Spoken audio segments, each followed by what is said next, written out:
when we worship Allah through the Tawheed al-Asma wa Sifat, we do so insisting that we do not give human beings Allah's names and attributes.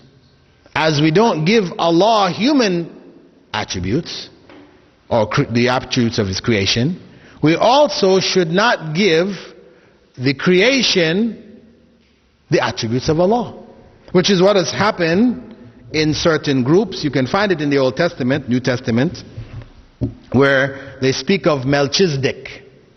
Melchizedek is described as being without father or mother or genealogy. He has neither beginning of days nor end of life. This is one without beginning or end. This is Allah. So we cannot give these descriptions to human beings. And this is the area within which, or through which, Shiites deviated from mainstream Islam. I know some people think it's because they believe in mut'ah, temporary marriage, or other things that they have in their system that they have made permissible, which the main body of Muslims do not allow. But this is not really the area of difference. The area of difference with Shi'ism is this area that they have given to their imams. It's all about the imams. That's why for them, belief in the imams is one of the pillars of faith for them. As we have Arkanul Iman, we have the 6 pillars of faith. For them, belief in the imams is one of their pillars of faith. What does belief in the imam mean? It means that they believe that the imams, these 12 individuals, not including Khomeini, they talk about Imam Khomeini, they don't mean this.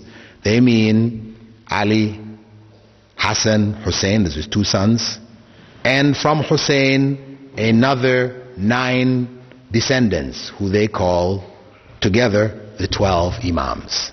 Now, what are the qualities of the 12 imams? First, among those which are the qualities belonging to Allah, is that they are absolutely infallible. They cannot commit error, not even error of thought, not even to think wrong, a mistake, accidentally, deliberately, inwardly, outwardly, no way. Now some people, if you mention this to Shiites, they may say, no, we don't believe that. No, we don't believe that. Well, there is a book called The Faith of Shia Islam. And it's not one book, but there are many books like this, written by Muhammad Rida al-Muzaffar, one of their scholars, in which he states there on page 32,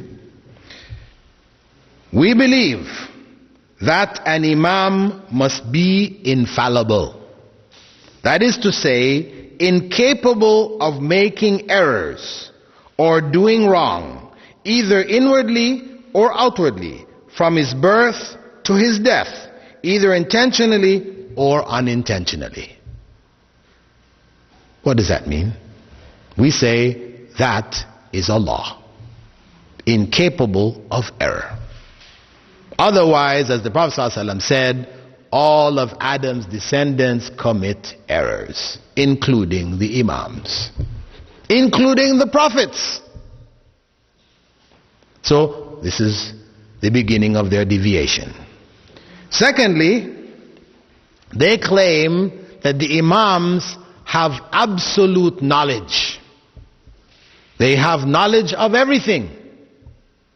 Everything that was and would be, past, present, future, and this knowledge is intrinsic to them. We say that is Allah. Only Allah has knowledge of all things. And again, you will find Shiites who say, no, we don't believe this. But when we go to the faith of Shia Islam, as well as the book called Islam, put together in Tehran by a group of Muslim brothers, edited by Saeed Akhtar Rizvi, we find there Muzaffar saying in the same book, same pages,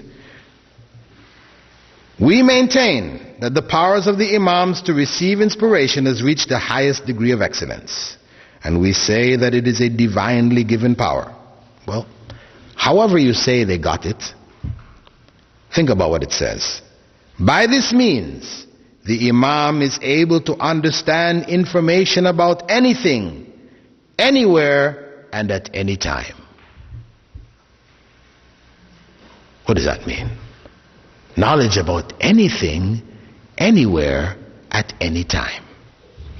And of course, you will find in their main book of hadith, equivalent to our Bukhari, Al-Kafi, chapters which headed, the Imams know when they're going to die, where they're going to die, all this kind of information. The third major point is what they refer to as al-wilaya at-takwiniya or al-khilafa at-takwiniya. We call it the creational caliphate. What this refers to? What does this refer to? As Imam Khomeini said in his book called Al-Hukuma Al-Islamiyya on page 52, certainly the Imam has a dignified station, a lofty rank, a creational caliphate, and sovereignty and mastery over all atoms of creation. Sovereignty and mastery over all atoms of creation. This is the statement. This is in their books. And this is it's not obscure books by obscure, because of course you can pick up, if you talk about mainstream Islam, you can find some obscure books with all kinds of nonsense in there, right?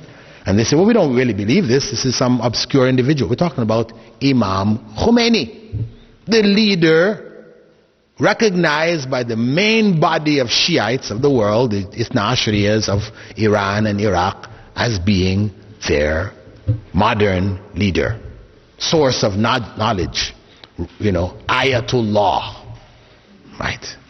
So that's their belief, and this is where they have deviated.